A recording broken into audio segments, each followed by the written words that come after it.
यानंतर अपडेट पश्चिम महाराष्ट्रातल्या मिरजेच्या शासकीय रुग्णालयातून 3 दिवसांचं बाळ चोरीला गेलंय। बाळ चोरीच्या घटनेमुळे मिरज शासकीय रुग्णालयाच्या ढिसाळ सुरक्षेचा प्रश्न पुन्हा एकदा ऐरणीवर आला असल्याचं देखील बघायला मिळत आहे। बाळाच्या चोरीचा मुद्दा जो आहे तो महत्त्वाचा आहे आणि महात्मा गांधी चौक पोलीस ठाण्यामध्ये या संदर्भात नोंद सुद्धा करण्यात आलेली आहे। पंढरपूरमध्ये यंदाही वारकऱ्यांची वाट बिकट असणार आहे, कारण वाखरी ते पंढरपूर पालखी मार्गाचं काम रखडलंय। पालखी सोहळा 1 महिन्यावरती येऊन ठेपलाय, तरी सुद्धा काम अपूर्ण आहे आणि त्यामुळे नाराजी व्यक्त होते।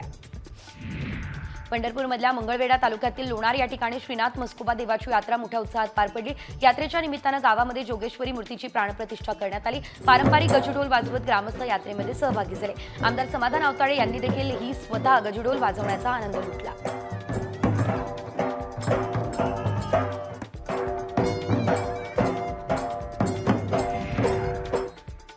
सांगलीमध्ये मोराचा नाच कॅमेराबद्ध करण्यात आलेला आहे। खुसगावामध्ये चिंचोलीमध्ये तब्बल 20 मिनिट मोर लांडोरीला आकर्षित करण्यासाठी हा नृत्यविष्कार करत होता।